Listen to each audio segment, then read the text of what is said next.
Laurent Roland Tonneikes. Et bien sûr, c'est Atemi. Bonjour. Bonjour Maury, bonjour Laurent, bonjour à nos amis téléspectateurs et auditeurs de Diaspora FM. Je vous ai vu prendre beaucoup de notes ce matin. Bonjour Laurent Roland Tonneikes, belle chemise. Merci, bonjour Maury Agua, bonjour c'est Atemi, bonjour à tous ceux qui ont pris le rendez-vous de nous suivre et ceux qui nous suivront plus tard. Bon. Qu'est-ce qui est bon? Êtes-vous prêt à parler? Parler, mais dans la limite du possible. D'accord, parler dans la limite du possible. Très bien. Alors, si vous êtes prêts, moi aussi je suis prêt. Les téléspectateurs aussi sont prêts à vous écouter, à nous écouter. Et nous allons donc y aller. Le sujet, je vais dire, qui retient notre attention, c'est bien cette démarche des anciens députés Toko, Adambi, et donc le troisième, c'est bien Badamassi. Ouais. J'ai bien dit. Hein? Alors, nous allons à la une de Matin Libre de ce matin. Positionnement pour les législatives. Oui, Matin Libre, oui. Positionnement pour des législatives. On va... En cours de route, nous avons donc modifié, oui, merci à Rebecca. Positionnement pour les législatives, des têtes tombent à la mouvance et le quotidien met entre parenthèses règlement de compte déguisé et met entre griffes décision volontaire. Est-ce que ce n'est pas une interrogation? Décision volontaire, oui, il y a une interrogation. Volontaire. Décision involontaire. Non, volontaire. Volontaire, voilà. Donc c'est bien une interrogation à la fin. Et c'est sur ça que nous allons opiner tout de suite. Laurent Roland Tonneikes, cette Atemi, une décision jamais vue, jamais entendue au Bénin, lorsque, pendant que d'autres l'ont affirmé sur la place publique qu'ils ne vont pas briguer une seule fois ce mandat de député. C'était en fond, non? En patois, député et Sidou Pogea. Pendant que d'autres disent ça, voilà des députés de la 8e circonscription. Bon, pas des députés tous, des cadres de la 8e circonscription. Bon, oui, des députés. Eux tous ils ont été élus. Adambi a été élu. Oui, voilà. Bon, donc, c'est pourquoi je dis ça. Permettez-moi de les appeler honorables. Bon, hein? Député une fois, honorable toujours. D'accord, allez-y. Donc, des députés d'une circonscription, de la 8e précisément, qui décident de ne plus aller, de laisser la place aux jeunes. Et qu'est-ce qui se passe dans le Bénin? Parce qu'on voit que ces dernières semaines, il y a eu des changements, Sénat, mandat à 7 ans, et puis des députés qui volontairement maintenant ne veulent plus aller, qui refusent de gagner 20 millions, Laurent Roland Tonneikes. J'ai envie de commencer par dire, mais poser la question, pourquoi ils font ça? Pourquoi Charles Toko, Adambi et Badamassi font ça? N'est pas député qui veut aujourd'hui, hein, mais être député que l'on veut. Et député 7 ans. Oui, et ils disent qu'ils ne veulent pas. Je vais vous expliquer, terre à terre. Aujourd'hui, il n'y a que vous avez envie d'être député. D'accord? J'ai envie. Voilà. D'être député. Ce n'est pas encore un péché. D'accord. Mais il y a que la décision finale revient à quelqu'un. Ce n'est pas encore, c'est pas comme dans le passé où quand on ne vous aligne pas, vous allez bouder, crier Convergence Cori ou bien Alliance Cori 2 ou bien je sais quoi pour aller aux élections. Donc votre choix, votre volonté, c'est-à-dire doit être en accord avec la volonté de quelqu'un qui a la décision finale. D'accord. Alors, des gens disent qu'ils ont décidé. Ah, ils ont dit qu'ils ont décidé. Ils ont décidé de ne pas. Ils n'ont eu la pression de personne. Ils ont décidé de et que personne ne leur a demandé de ne pas aller, que c'est une décision volontaire et qu'ils sont appelés. s'il vous plaît, qui sont appelés à d'autres fonctions. Oui, d'accord, je suis d'accord. C'est que l'honorable Gbadamassi est ministre conseiller. Le problème, c'est actuellement. Le problème, c'est qu'on peut faire leur promotion ailleurs. Mais tout le monde sait que si véritablement c'était de leur volonté et de leur choix de ne pas être candidat, ils auraient fait savoir ça depuis. Ce n'est pas la veille du dossier. Quand on sait que tout est déjà clair et que dans quelques heures, les gens auront des informations, qu'on vient faire une déclaration pour dire bon, on s'entend et puis après on ne veut plus être candidat. J'ai aimé la franchise et l'honnêteté de l'honorable Eustache Apovi. D'accord. Qui a été clair en disant que oui. son parti a décidé de ne pas positionner et qui s'en tient à la décision de son parti et qui respecte ce choix de son parti et qui se mettra résolument au travail pour les candidats de sa zone pour que dans sa zone, en tout cas, tous les 3 sièges soient levés par son parti, première chose. Et qui travaillera à ce que toutes les mairies de son département, en tout cas, soient remportées également par sa formation politique. C'est honnête ça.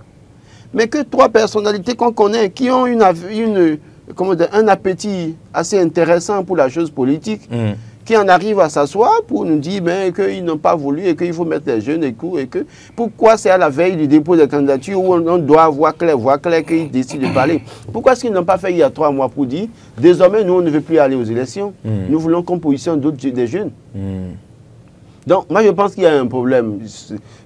Chacun veut rapidement trouver une formule pour dire, bon, écoutez, c'est moi, je ne veux pas. Hein. Et les jeunes, c'est nous qui avons voulu que vous soyez là. Hein. Pour qu'après, peut-être, on puisse, je ne sais pas, hein, trop s'imposer aux jeunes, peut-être, qui seront positionnés. Je crois que chacun doit avoir l'honnêteté de dire, aujourd'hui, être candidat, c'est pas être candidat au Bénin aujourd'hui, là, notamment dans la mouvance, ce n'est pas le choix d'un individu. Vous avez la volonté, d'accord, mais il se fait que vous devez être... Le dernier mot revient. Vous devez être confronté d'abord à votre formation politique. Et le dernier des derniers, c'est le maître à penser. C'est le maître à penser, comme si vous n'êtes pas dans sa vision pour être député, même si on les nomme demain ministre, ce n'est pas encore un problème. Mais pour le moment, le monsieur... Je suis sûr que dans son calcul, il ne les voit pas être député pour lui de 2026 à 2033. Donc, ils ne sont pas dans son schéma. Donc, il faut qu'on soit honnête de dire, à cette fois-ci, le chef, c'est vrai que je les comprends un peu, à leur place également. Moi, peut-être que je n'aurais pas aussi le courage de dire, ah, le boss m'a recalé. Hein, je n'aurais pas le courage de dire, ah, ABT m'a recalé. Je peux comprendre ça à la limite. Mais parfois, il faut se taire. Et savoir faire les déclarations, parce que automatiquement j'ai vu beaucoup de médias communiquer et puis après je vois que c'est à croire que oui, bon, c'est une décision à applaudir. Tout le monde connaît l'appétit. Les jeunes auront de place maintenant. Tout le monde connaît. Mais saluez ça au moins. Les jeunes de la 8e auront de la place. Mais quand on parle de jeunes, de qui parle-t-on? Attends de voir la liste. Tout le monde sait que notre cher ministre conseiller Gbadamassi aurait tout donné pour retourner à l'Assemblée nationale. C'est quand même 7 ans, hein, Mori Agua. Député, 7 ans. Et ministre conseiller, on peut te sauter un jour. Hein. D'accord. En réalité, il faut que les gens comprennent que, nous, on a compris mieux que hein. Parce que... Ah bon, c'est ça? Oui, moi, je comprends mieux que ceux qui parlent. Parce que être député, c'est un mandat électif. Et vous allez à l'Assemblée nationale pour 7 ans. Par contre, à un poste où on vous nomme, on peut vous décharger à tout moment. À tout moment. Au lendemain. Même le ministre conseiller... C'est au début d'un meeting, bon, je ne sais pas, d'une communication à Parakou que le ministre a été déchargé. Voilà. Donc, même le ministre conseiller chargé de la Défense aujourd'hui, du jour au lendemain, on peut décider de le décharger. Alors, entre ça là, cette incertitude et la certitude du Parlement, quand même, le choix est vite fait. Et on connaît les personnalités dont on parle. Donc que personne ne vienne nous baratiner pour dire on a envie de partir et qu'on a décidé de laisser la place aux jeunes. Non, on sait très bien que vous avez la volonté, d'accord, mais si ce n'est pas la volonté de Patrice Talon, ça ne passe pas. Cet Atemi, est-ce que vous êtes d'avis avec Laurent Roland-Tony, qui est quand même des députés de la République qui, après avoir occupé des fauteuils de nominatifs et tout, décide aujourd'hui quand même de laisser la place aux jeunes? Et vous dites encore que ces personnes les a obligés. Ils ont dit que c'est volontaire. Donc ça veut dire que les choses changent. Non, je n'ai pas dit les a obligés. Non, je ne parle pas de vous, Laurent. Je ne parle pas de vous. C'est ce qui se dit dans l'opinion publique, en fait. Et pourquoi il ne peut pas décider de laisser le fauteuil des députés aux jeunes de la 8e circonscription. Ils peuvent décider, la preuve, ils l'ont décidé, même si ils l'ont décidé, d'accord. La décision, quand on observe le timing, on a comme l'impression que la décision a été un peu forcée, un peu motivée, on va dire ça. Le timing. Oui, le timing, en fait. Parce que quand vous regardez... Ils auraient pu annoncer ça depuis plusieurs mois, c'est ça. Ça aurait pu se faire depuis. D'accord. Ça aurait pu se faire depuis. Des occasions se sont présentées. Quand je prends par exemple le cas de l'ancien ministre de l'Énergie, Samou Seydou Adambi, oui. Qui a été défait de son poste pour les questions que vous savez. Et quand il a été totalement blanchi, réhabilité dans sa morale et tout le reste, il a eu une sortie où il a été réintégré même dans sa famille politique. Dans sa famille politique. D'accord. C'était une belle occasion pour en parler. C'était une belle occasion pour dire, bon, voilà, je vous remercie, vous avez vu, ma morale est totalement blanchie, l'éthique est toujours là, mais à partir de ce moment, je prends la décision de laisser un peu plus de place à la jeunesse et de m'occuper à d'autres choses, toujours pour le bien-être du parti et pour le développement de notre nation, le Bénin. L'occasion était là pour pouvoir le dire, lui, par exemple. Ça n'a pas été fait. Ça n'a pas été fait. Et donc, je trouve que pour le timing, pour ne prendre que cet exemple-là, pour le timing, le dire de cette façon maintenant, c'est un peu comme si on a été aux tables des négociations pour le positionnement et que les choses n'ont pas marché comme on voulait. Parce qu'ils ont tous été actifs, ils ont tous été présents, ils se sont tous bien montrés quand le dépôt de candidature... Ils ont bien mouillé le maillot. Bien sûr, quand le dépôt de candidature de leur duo candidat devait se faire, on a vu à la Sénat qu'ils étaient tous là, présents. Précisez que vous étiez là-bas. Bien sûr, j'y étais. Ils étaient tous là, présents, mobilisés. Tous, ils étaient là, tous, pour le dépôt de candidature de leur duo candidat. Donc, on a vu comment les choses se sont passées. Donc, pour moi, le timing, il est un peu mal choisi. En fait, c'est le timing qui vous fait douter qu'il y a le maître à penser peut-être derrière. Il a dit, écoutez, ça va. Ça va. Je vais vous... Maury, ne soyons pas dupes. Ne soyons pas dupes. Nous sommes des personnes qui avons un certain sens de l'analyse. Mais pourquoi il ne peut pas nous dire clairement que tel que l'honorable Akpovi a dit oui, je peux être député, et puis le président du parti... Lui, il a d'abord fait l'aveu de dire que son parti ne l'a pas positionné. Il a fait cet aveu-là. Eux, ils ne l'ont pas fait. Eux, ce sont eux qui ont décidé. Volontairement de pouvoir partir. Ils donnent du grain à moudre, ils donnent de la facilité au quotidien qui met ce titre-là au niveau de sa une. C'est totalement légitime de pouvoir le mettre ainsi quand on voit la façon dont les choses se sont passées. Donc, quand on lit le titre qui a été mis, on se dit, au regard de tout ce qu'il y a eu, on se dit, mais bon... Peut-être qu'on l'a quelque peu forcé là, mais on lui a dit, bon, écoutez, passez à autre chose. On est tous d'accord pour l'alternance, autant au niveau des personnalités qui occupent les scènes politiques qu'au niveau des institutions. D'accord ? Mais que cela puisse se faire avec un certain respect de l'éthique, avec un certain respect de la morale, mais en restant toujours en adéquation avec ce que moi je voudrais appeler une conscience personnelle que l'on doit mettre en avant pour montrer qu'on est tel leader, mais on mérite d'avoir tous les attributs positifs qu'on pourrait nous accorder. Vous connaissez le profil de Charles Toko, vous connaissez celui de Rachidik Badamassi, vous connaissez encore mieux celui de Samou Seydou Adambi. Donc, quand on fait toutes ces observations-là, ce ne sont pas des personnes qui sont pour autant dans le besoin. C'est vrai, ils ont déjà montré ce dont ils étaient capables par le passé. Et s'ils décident de se retirer maintenant, c'est bien, ils disent qu'ils sont appelés à d'autres fonctions.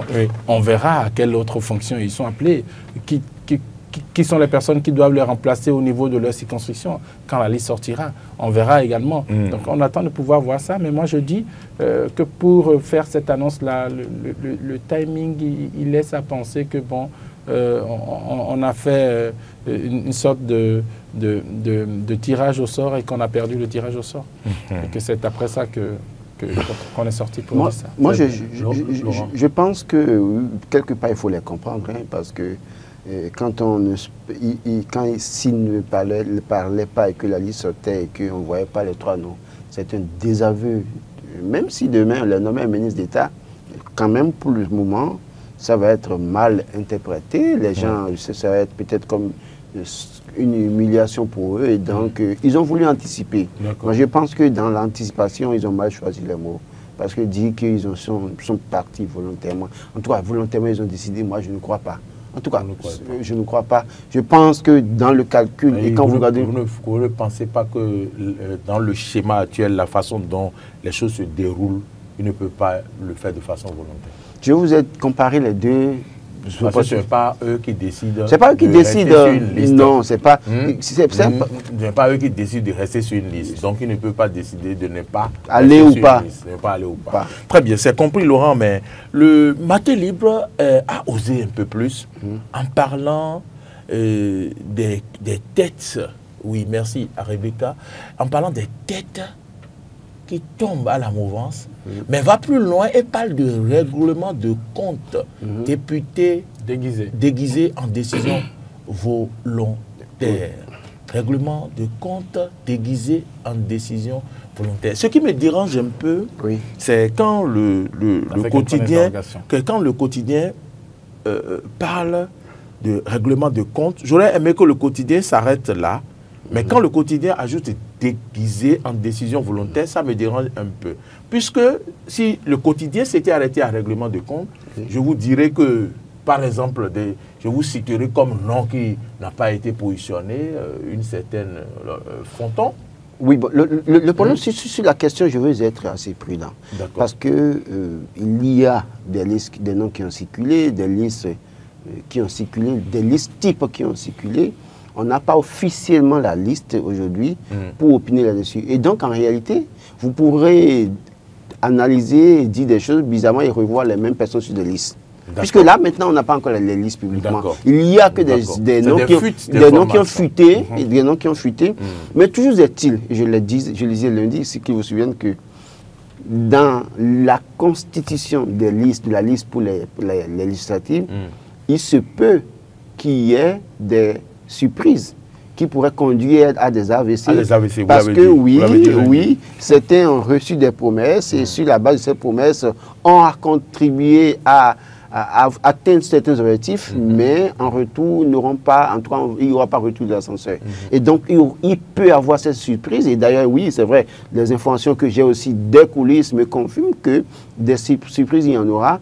Mais puisque je n'ai pas la liste officielle, je ne saurais prendre le risque de dire, bon, tel n'est pas sur la liste, voilà pourquoi, voilà pourquoi. On attend que la liste officielle sorte et après, on fera le constat de voir qu'est-ce qui pourrait contribuer au non-positionnement de tel ou tel cadre du parti. D'accord. Qu'est-ce que vous pensez de cette proposition? Je pense qu'il faut attendre que la liste soit complète. Oui, nous sommes dans un cas d'élection et je pense qu'il serait prudent d'attendre que la liste sorte avant de pouvoir opiner là-dessus, avant de pouvoir dire quoi que ce soit là-dessus, sinon on risque de parler sur du vide. Et mais Laurent, on avait vu quand même des députés de la mouvance voter contre, je ne me rappelle plus, à l'Assemblée. Oui, c'était quoi?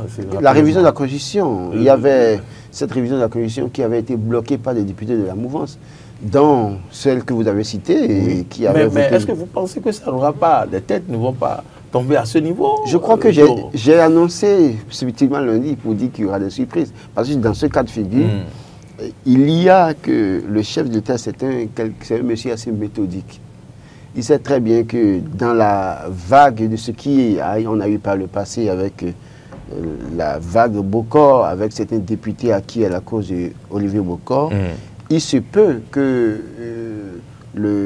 en tout cas, cette situation continue de hanter au point où on se dit ces personnes positionnées demain, si elles sont députées, pourraient être les problèmes dans la mouvance et dans la constitution ou dans le choix des candidats en 2033. Et donc, par conséquent, c'est à partir de maintenant qu'il faut commencer par les empêcher d'avoir ce pouvoir. En fait, aujourd'hui, pour toutes les élections qui vont venir, notamment en 2033, en 2040, malheureusement, c'est que si les choses ne changeaient pas, le choix des candidats de la présidentielle, pour la présidentielle, et les décisions appartiennent aux élus en réalité. Le peuple, à proprement parler, n'a plus de pouvoir comme on en avait eu par le passé. Et ce qui a contribué à Patrice Talon, a permis à Patrice Talon de venir au pouvoir, c'est les députés qui sont les parrains et les maires qui sont les parrains qui vont choisir des candidats. Et puisque c'est eux qui ont la majorité, leur choix, s'imposera au peuple. Donc, le peuple n'aura pas une multitude de choix parmi lesquels il pourra librement choisir. C'est le cas de 2026. Malheureusement, nous n'avons pas une multitude de choix. Nous avons un choix qui est le choix normal de la mouvance présidentielle, mais nous avons en face un choix de l'opposition qui semble être, à mon avis, un choix imposé et qui peut contraindre aux Béninois de ne faire que le choix parmi ces deux choix-là. Par contre, on aurait pu assister à un troisième choix qui pourrait permettre de départager. Mais il se fait qu'avec ce qui se passe là maintenant, il se peut qu'en 2033, malheureusement, qu'on soit confronté encore à un cas de figure du genre, parce que malheureusement, l'autre aile de l'opposition, notamment les démocrates, n'aura pas certainement assez de parrains. Et donc, le choix des candidats, du candidat de la mouvance se fera naturellement, mais le choix du candidat de l'opposition se fera encore malheureusement sur la base de coalition ou accord pour permettre aux députés, aux parrains de la mouvance encore, de parrainer encore quelqu'un d'autre qui sera opposant face au candidat naturel de la mouvance. Donc, l'un dans l'autre, c'est le problème qui se pose aujourd'hui, mais auquel nous sommes tous confrontés. Oui, voilà le problème auquel nous sommes tous confrontés. Quelle analyse en faites-vous cette année? Enfin, oui, c'est vrai que quand on observe et quand on regarde sur les bases, les fondamentaux de la démocratie, on pourrait dire que le peuple n'a plus pour autant le choix, puisque le choix lui est quasiment imposé. Mais je pense que ce sont des réformes politiques qui sont en cours et que par la suite, par l'avancement du temps, des améliorations pourraient venir pour, je veux dire, faire en sorte que les choix ne soient plus pour autant imposés. Encore que ce que je suis en train d'imaginer, je me dis que ça relève un peu de l'ordre de l'impossible. Si tant est que ce sera toujours cette même classe-là qui avancera, ce n'est pas très évident que des changements puissent arriver pour autant. Je dis ça et je voudrais revenir un peu en arrière pour dire qu'aujourd'hui, il y a une certaine discipline je veux dire quoi, discipline politique ou discipline de groupe, mais qui se trouve être une discipline totalement imposée et qui s'impose aux uns et aux autres, qu'ils soient de tel parti ou de tel autre parti. Les conséquences, on est en train de les voir. Est-ce que cela sera bénéfique pour le peuple? Est-ce que cela sera bénéfique même pour je veux dire, l'échiquier politique béninois? C'est seulement le temps qui nous dira. Il est trop tôt pour pouvoir en parler. La première expérience sera celle de 2026, à partir déjà des législatives et des communales. On verra ce que ça donnera par la suite, pendant les 7 ans qui arriveront. Et après, on pourra, comme l'a dit quelqu'un, on pourra aviser. Mais encore que quand on suit l'analyse et quand je suis bien l'analyse de mon cher Laurent, je me rends compte que la vie du peuple dépendra forcément de ce qu'on lui proposera. Et quand on te propose entre la peste et le choléra, il faut forcément choisir le monde mal. Mais quel que soit le mal que vous choisissez, vous savez que vous avez choisi un mal. Est-ce que cela permettra quand même à la classe politique béninoise sur les prochaines années de se porter mieux?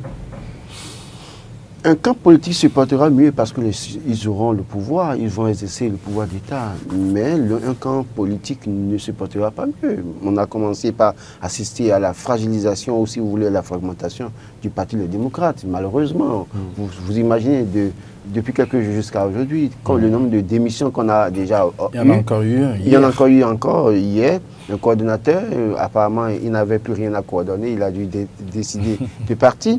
Mais, comme je l'ai dit, au sein de la formation politique, il y a encore, excusez le terme, des loups encore habillés en habit d'aïeau, et donc qui se font passer pour des aïeux, mais en réalité, n'en sont pas un. En fait, en réalité, donc on constate que dans les prochains jours, il y aura peut-être fragilisation totale ou fragmentation totale de cette formation politique. Et donc, ce parti est parti, en tout cas, est parti, oui, permettez que je le dise comme ça, pour subir beaucoup de situations.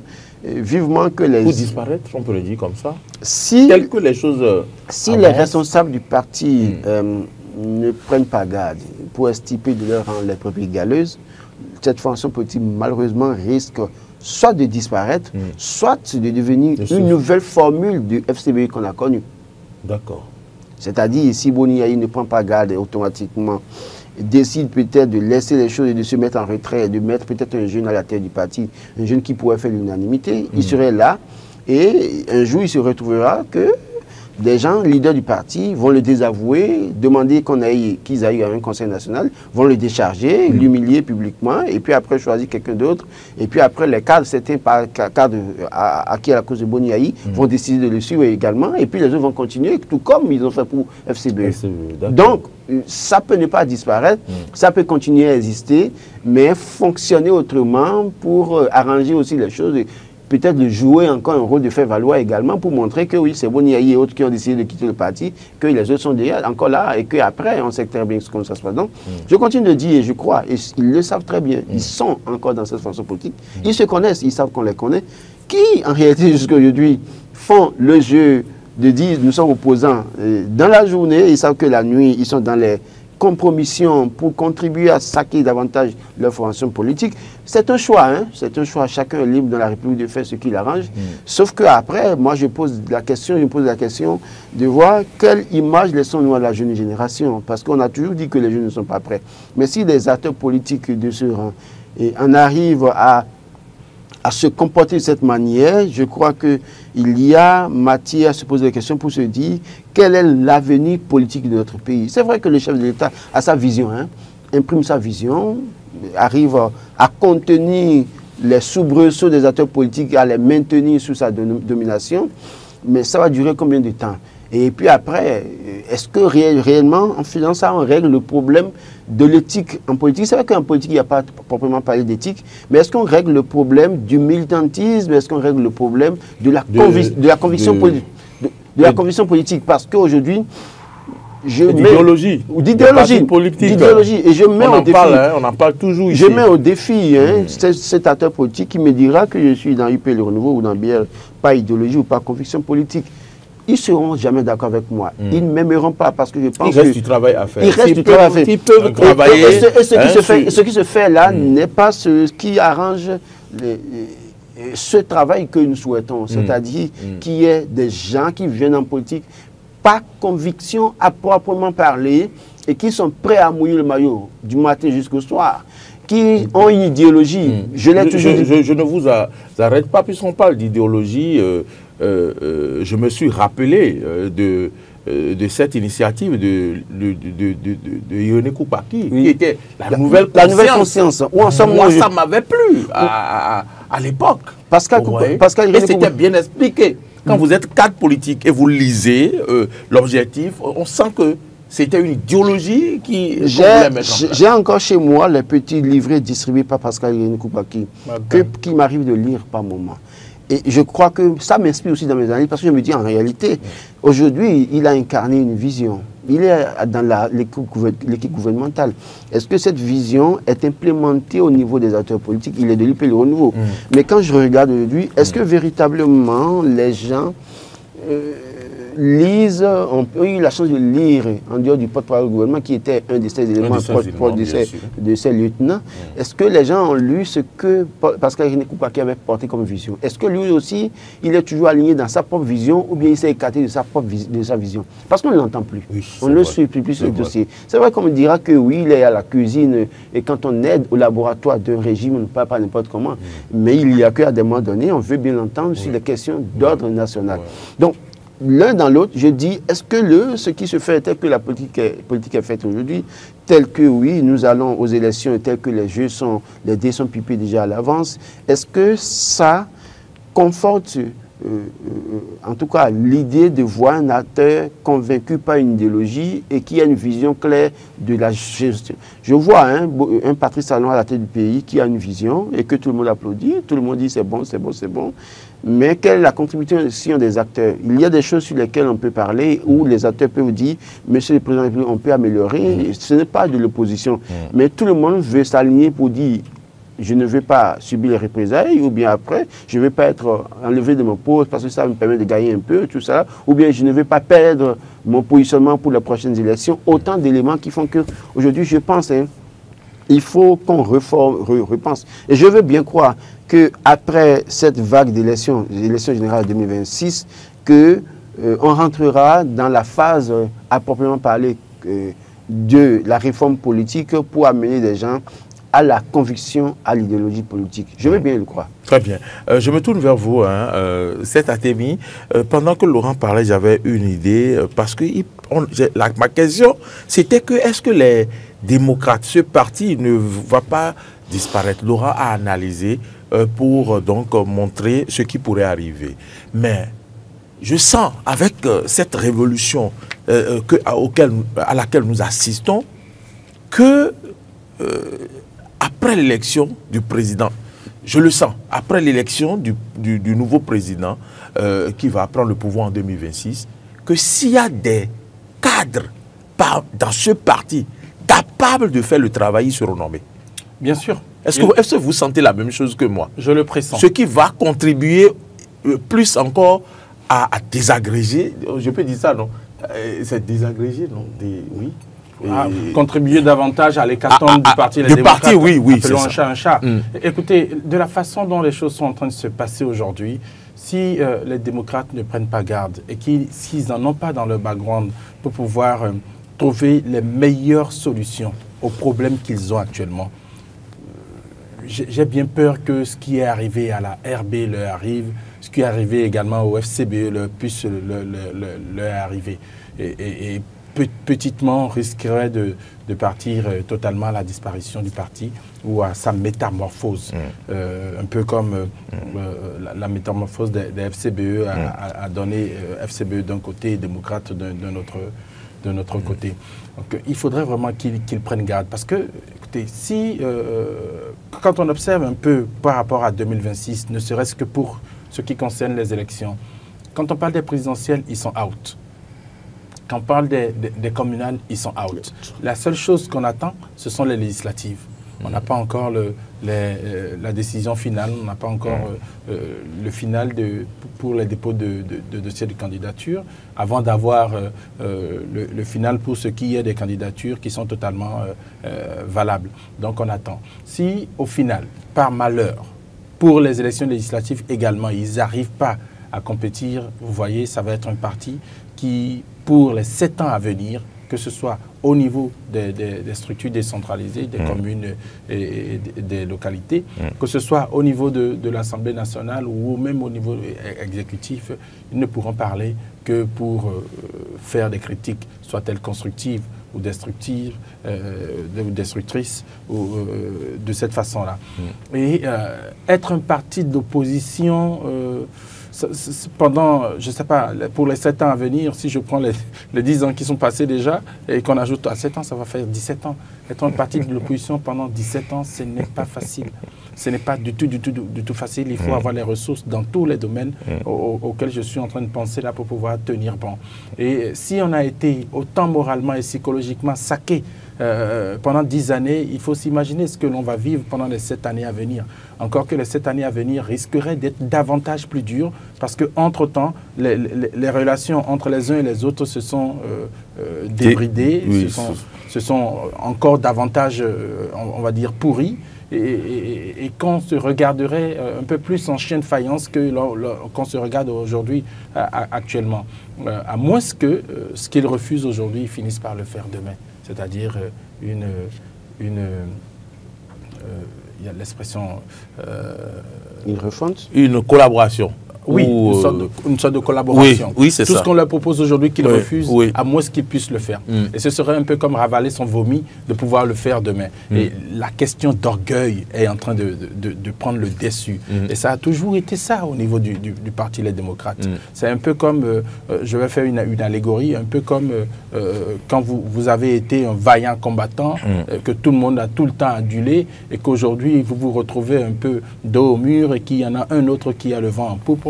Vous refusez de pouvoir faire allégeance parce que vous vous dites « hier, c'est à moi qu'on faisait allégeance, hier, c'est à moi que les révérences se faisaient. Je ne peux pas mettre un seul genou par terre pour pouvoir saluer qui que ce soit. » Donc, quelque part, il va falloir écraser cet égo-là et réfléchir à comment faire pour pérenniser le parti, pour faire en sorte que le parti puisse demeurer aujourd'hui, demain et j'ai envie de dire éternellement.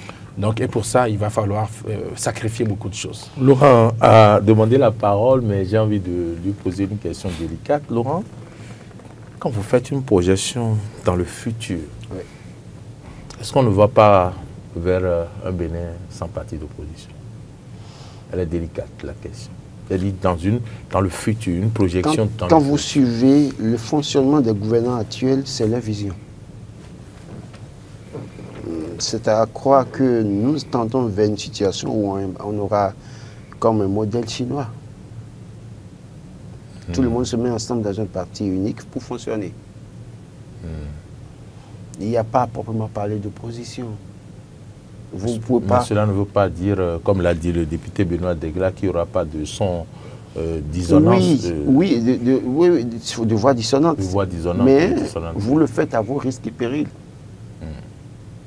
Vous le faites à vos risques et périls. Je ne vais pas citer des pays pour qu'on me dise que je compare mon pays à d'autres pays. Oui, il n'y a pas de problème. Mais on comprend. Il y a des pays dans lesquels, aujourd'hui, voix dissonante, vous faites l'effort de rester loin pour être voix dissonante. Donc, je ne vais pas aller dans d'autres détails. Mais ce que je voudrais dire, c'est que, vous voyez, sur la question des cadres du parti, moi je pense, et je suis heureux que vous ayez posé la question, il ne faudrait pas que les Béninois soient surpris que, après l'élection de Romier Wada, il y ait que des cadres, jeunes cadres du parti, se retrouvent à être nommés à des postes importants et clés dans la mouvance. Moi, je pense à une personne, vraiment. Bon, vous avez votre pensée à une personne, mais moi, je pense à plusieurs personnes. Moi également. Que je vois déjà dedans. Et ce que je dis, et c'est pour ça que je disais, en réalité, si Boni Yayi est suffisamment prudent, la première des choses à faire, c'est à lui de convoquer un conseil national, de choisir des jeunes et laisser... Il est en retraite sanitaire. Choisir des jeunes du parti et laisser les quelques convaincus encore du parti décider de qui va conduire le parti. Ne pas le faire, c'est s'exposer au fait qu'un jour, on le décharge comme je le disais. Et si les gens décident de convoquer, qui vous souviennent le cas Léa Dissoglo, les mêmes étaient avec lui dans le parti. Hein. Oui. Ils étaient tous là, ils se plaignaient de rien. Quand Patrice Talon est arrivé, on a commencé à parler des réformes après. Les mêmes ont dit non, ça fait 2 ans qu'il n'a pas fait conseil national ou bien congrès national. Et que Assemblée nationale générale, il faut faire ci, il faut faire ça. Et les mêmes sont allés s'asseoir maintenant, ils l'ont déchargé, ils l'ont rendu vulnérable au point où il a été obligé de se retrouver en exil. Parce que s'il attendait un peu, on ne sait pas ce qui pourrait lui arriver. Donc, s'il attendait un peu. Oui, donc Boni Yayi, dans ce cas de figure, et au vu des expériences que nous avons connues déjà dans le pays, ce que certains acteurs politiques ont connu comme expérience, et ce que lui-même l'a vécu avec le FCBE, pour lequel il a tout donné les forces choriques pour un Bénin émergent, devenu aujourd'hui la FCBE de Paul Rompé, quand on fait la somme de tout ça à un moment donné, on prend du recul, on prend la décision, même si ça fait mal, pour ne pas se faire davantage humilier. Parce que davantage vous êtes humilié, plus vous êtes exposé et plus vous devenez vulnérable. Donc, aujourd'hui, il y a des gens qui sont encore convaincus pour la cause du parti, mais qui malheureusement ne vont pas hésiter à claquer demain la porte. C'est quand même 7 ans, je continue de le dire. C'est 7 ans. C'est 7 ans. Et 7 ans. Je voudrais ajouter que c'est 7 ans plus 10 ans. Bon, non, les 10 ans passés, je laisse même ça. À partir de 7 ans, c'est 7 ans. À partir de 2026. J'en dis qu'on vient pas, mais il y a les douleurs des 10 ans qui sont là. À partir de 2026, je vais même parler de à partir de 2026. À partir de 2026, ça fait 7 ans, d'accord, pour si on veut être modéré, pour ne pas faire trop mal aux gens. Mais si on veut faire mal aux gens pour qu'ils comprennent la réalité, pour comprendre le choc, c'est 14 ans. C'est 14 ans. Parce qu'ils n'auront pas de parrain suffisant pour parrainer un candidat en 2026 et 33. Donc ils seront out. Mais dès lors que vous n'avez pas la tête et que même si vous avez des députés, encore que là aussi, point d'interrogation. Donc autant de choses qui font qu'aujourd'hui, je pense que si le parti doit continuer à exister dans le temps, il revient à Boni Yayi de prendre ses responsabilités et de dire, bon, finalement, si c'est moi la cause, parce que tous ceux qui partent maintenant veulent dire que c'est lui. Mais quand tout le monde dit que c'est vous, même si vous savez que ce n'est pas vous, et que vous savez que les motivations sont ailleurs, la meilleure des choses, c'est que vous quittiez là. Et que vous montrez aux gens maintenant, comme c'est moi le problème là, je vous laisse maintenant alors la chose. Il y a des gens... il faut qu'il quitte avant que les gens ne le quittent. Oui, évidemment. Dans le cas d'espèce, il est assez, excusez beaucoup, mais que je le dise comme ça, Boni Yayi est davantage vulnérable à la tête du Parti des démocrates.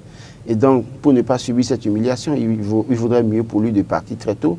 Ce qui pourrait contribuer à renforcer l'ego de certaines convictions, par exemple la conviction de certains pour la cause du Parti des démocrates. Ne pas le faire. Écoutez, si demain, vous avez déjà fait 10 ans d'opposition, et que vous vous apprêtez à faire 14 ans d'opposition encore. Ça fait 24 ans. J'ai un ami qui dit, mon cher ami, donc... mon cher ami. Mon cher ami. Donc, 14 ans d'opposition encore, ça fait 24 ans. Faites le calcul. Et regardez, moi, je ne suis pas acteur politique. Et je ne rêve pas d'aller dans un sérail politique. Je vais réfléchir autrement. On va conclure 24 ans d'opposition. On risque de vous voir un matin dans la rue en train de dire aïna, aïna.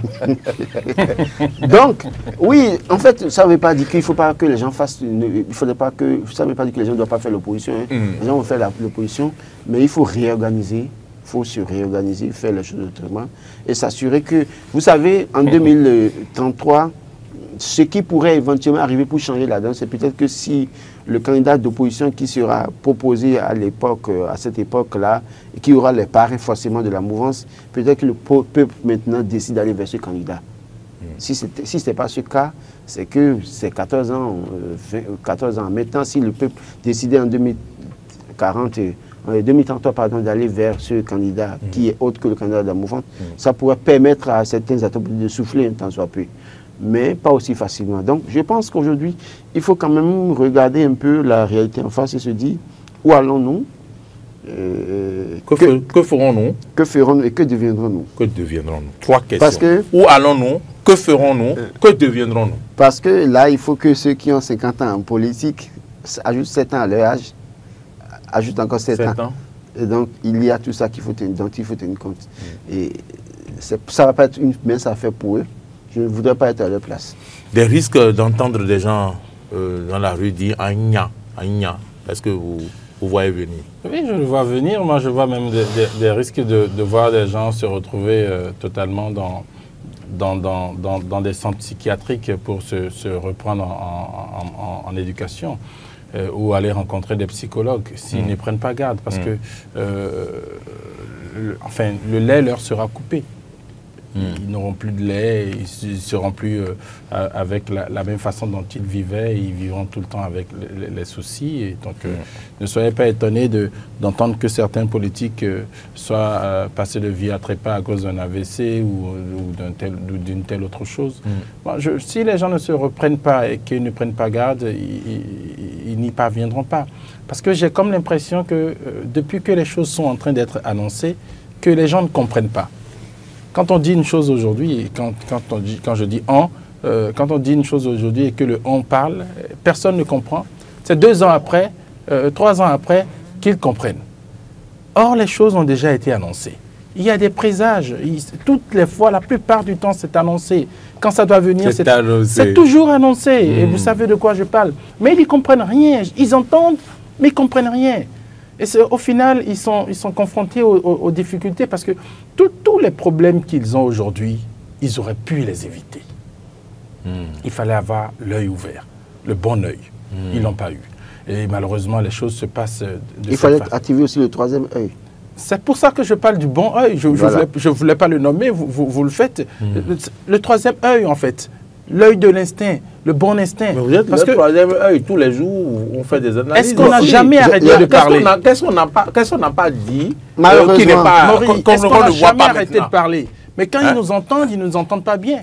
Ils écoutent, bon, ils voient des enfants, ils voient des jeunes peut-être qui parlent. Oui, des enfants qui parlent. Des enfants qui parlent, ils voient des enfants qui parlent. Il y en a qui me disent, mais toi, tu en sais quoi? Tu parles, tu en sais quoi? Je pense que tout ce qui se passe, nous, on a vu venir.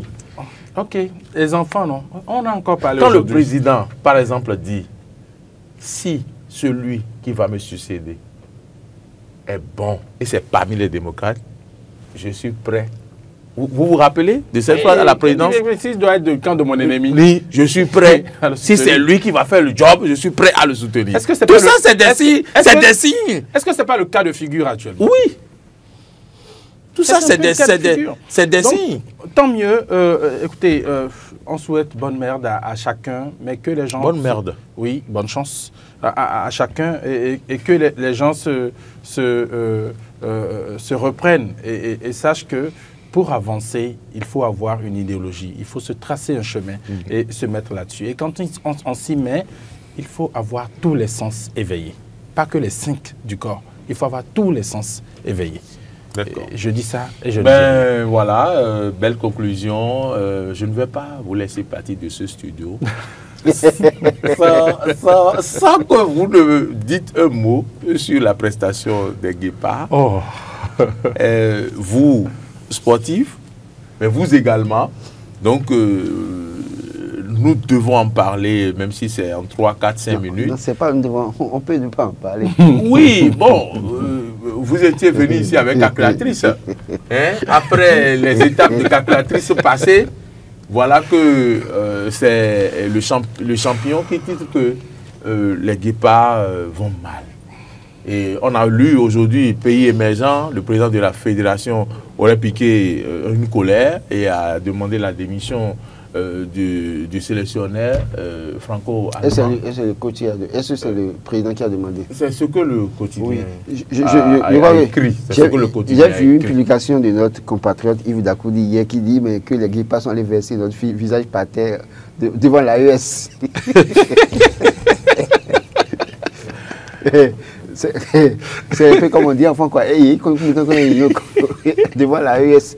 Non, plus sérieusement, je crois que cette victoire du Burkina Faso hier, ça fait mal. Ah ouais? Ça fait mal quand même. Pourquoi ça vous fait mal? Si vous êtes attaché à votre équipe et que vous voyez ça, ça fait mal. Ah vous imaginez, dans un contexte de débat, en tout cas interpays, où on s'accuse tout le temps, où l'autre montre qu'il est fort, l'autre qui montre qu'il est fort, c'est que... J'aurais bien aimé un match FIFA contre le Niger. Non, mais pour le Niger, au moins, on peut les battre. J'ose croire. Attention, les menaces sont une belle équipe actuellement. Actuellement, oui, mais bon, écoutez, pour le moment... Ils sont qualifiés pour la Coupe d'Afrique? Ils ne sont pas encore arrivés là. Ah. Mais c'est une belle équipe. Une belle équipe. Non, je pense que c'est une déception. C'est vrai que quand les guépards, gagnent... Moi, j'ai du mal à... C'est une déception ou une désillusion avant la CAN? Pas forcément. On a vu des équipes jouer des matchs amicaux avant des compétitions qui ont été battues mais qui ont fait mal dans la compétition. Ah. Ce n'est pas une fin en soi et ce n'est pas la fin des rêves pour les guépards. Sauf que oui, quand les guépards gagnent un match, ça nous donne espoir et après, ils nous enchaînent toujours 2 défaites, 3 défaites ou bien des matchs nuls. Non, je ne suis pas d'accord. C'est des matchs nuls qui nous enchaînent, mais pas 2, 3 défaites. Bon. Après, ça là maintenant, après la victoire qui nous a fait rêver en Côte d'Ivoire, on a eu déjà 2 défaites. Face au Nigeria, face au Burkina Faso. Ça, il y a 2 défaites. On attend le prochain match. Donc on attend le prochain match. Avec le cœur lourd. Le prochain match sera la CAN. De toute façon, ce que je veux dire, c'est que aujourd'hui, j'ai toujours dit, j'ai de tout temps dit qu'il faut réorganiser le football béninois. Au-delà des victoires qu'on a, des victoires saisonnières qu'on a, et des calculatrices qu'on a en main chaque fois pour espérer participer à une compétition, il faut réorganiser le football béninois. C'est vrai qu'il y a de 109 des jeunes la formation politique. On nous a amené tout récemment un certain Felipe du Brésil également. Santos, Felipe. Oui, Felipe Santos. Santos. Il a joué hier? Non, il n'était même pas dans l'effectif d'hier. Donc, lui qui est arrivé, qui a même déjà notre nationalité, donc on ose croire qu'il viendra jouer le Roberto Carlos ou le Ronaldo dans l'équipe pour nous aider à remonter la pente. Ne rêvez pas trop. Non, vous savez, il y a certains joueurs, leur présence seule dans une équipe peut faire changer les choses, comme Messi, comme Cristiano Ronaldo, comme Mbappé dans l'équipe de France, ça dépend. Est-ce que vous l'avez déjà vu jouer? Non, bon, s'il quitte le Brésil, je veux bien croire qu'il a quelque chose dans les jambes. C'est-à-dire que tout Brésilien qui joue au football a quand même quelque chose à vendre. Donc, je veux bien croire qu'il pourra nous aider à faire le miracle pour qu'à la CAN, qu'on ne fasse pas pied de figure. Bonne chance au Guépard. Je suis de cœur avec vous. Je suis nationaliste, je suis patriote. Je ne vais pas vous désavouer publiquement ce matin. Continuons à rêver. Non, mais vous avez la parole. Moi, c'est vrai que je suis très chauvin sur ce qui concerne la patrie et tout ce qui a rapport à la patrie et tout le reste. Mais je crois qu'il y a encore beaucoup de travail à faire. Ma difficulté et ma peur, c'est qu'on a très peu de temps avant la Coupe d'Afrique des Nations, mais on peut encore se ressaisir. Et donc, que les fondamentaux puissent être travaillés, l'entraîneur est là, le sélectionneur est là. Ils ont vu les problèmes qu'il y a eu hier. J'ai aimé l'analyse de match qu'il a pu faire. Ça veut dire que c'est juste. Donc, il faut prendre les justes décisions et pouvoir avancer avec. Maintenant, je suis dérangé quand on met une équipe en place et que dès la mi-temps, on fait 5 changements. Est-ce qu'on ne pourrait pas faire ces 5 changements avant même de commencer le match? Est-ce qu'on ne pourrait pas présenter une meilleure équipe pour pouvoir débuter cette rencontre-là? Et puis, quand j'analyse un peu, je me rends compte que la plupart des buts, on les a pris sur des erreurs défensives, des erreurs d'analyse et tout le reste. On est arrivé à un stade où il faut éviter ça. Nous allons dans une Coupe d'Afrique des Nations où nous sommes dans un groupe réputé et très relevé. Et donc, il va falloir faire attention. Parce que les Fimbu qui ont sorti le Nigeria des barrages, là, ils sont dans notre poule également. Donc, si on ne prend pas garde, on va se faire chicoter.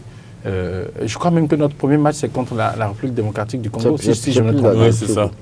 Donc, si on n'y prend pas on n'a pas peur. On a déjà battu le Nigeria. Non, quand vous suivez quand vous suivez aujourd'hui le président, quand vous suivez le président de la RDC, il motive tellement son équipe. Hein, je crois que oui, à fond. C'est un footballeur. Même quand ils sont rentrés. C'est un ancien footballeur. Même quand ils sont rentrés dernièrement du barrage au Maroc, il les a reçus. Évidemment. Et j'ai rappelé il y a quelques lundis ici l'image que j'ai vue. D'abord, le président qui motive l'équipe proprement et qui leur rappelle que ça fait 52 ans qu'ils sont partis à une Coupe du Monde et qu'ils ont l'obligation d'être qualifiés. Mais pour la CAN, je suis sûr qu'ils vont mouiller évidemment le maillot également. Ils vont revenir avec la coupe. Et j'ai rappelé l'image du gardien qui a arrêté le tir nigérien pour permettre à son équipe de gagner. C'est le fils je dirais, de l'opposant majeur au pays en RDC, lui, Martin Fayoulou. Oui. Donc, il y a que les gens ont envie maintenant de défendre leur patrie, de défendre leur drapeau. Et donc, le Bénin doit se préparer. Hein. Si on ne se prépare pas, on pense que oui, bon, une hirondelle peut faire le printemps. On risque d'être désillusionné, malheureusement. Comment vous appelez votre joueur là, qui est arrivé, le Brésilien? Felipe Santos. Felipe. Donc, Felipe peut faire le printemps. Lui seul, non, c'est pas évident. Pas lui seul. Bon, le football se joue en équipe. Bon. Il n'y a pas de... On est plus fort, on a quitté le Brésil. D'accord. Et la seule chose qu'on pourrait présenter pour cette compétition, ce serait la force collective. Si on n'a pas cette force collective, on n'ira nulle part. Ben, bon. En tout cas, on attend la surprise. C'est quand on n'attend pas du tout, là où on n'attend pas les Guépards qu'on les trouve. Moi, j'espère qu'ils iront encore loin dans cette CAN. Oui. Parce que ce n'est pas n'importe quelle équipe. C'est quart de finaliste, s'il vous plaît. Respectez les Guépards. Quart de finale d'une Coupe du Monde. Ou bien c'est ça, non? Coupe d'Afrique. Coupe d'Afrique. Il y a 8 ans. Il y a 8 ans. Que dites-vous? Que dites-vous? C'était en 2019. 2019. 2019, ça fait 6 ans. Que dites-vous? Est-ce qu'on a battu le Maroc? On a battu le Maroc et on a battu le Nigeria. Ce n'est pas une petite équipe que nous avons. Et nous battrons la RDC au premier match. Voilà la prophétie. C'est tout souhait. Voilà la prophétie. Amen. Et déposez votre calculatrice. Comme les Suisses le disent, tout de bon pour eux. D'accord. Tout de bon pour les Guépards. Merci à vous, Laurent Anthony.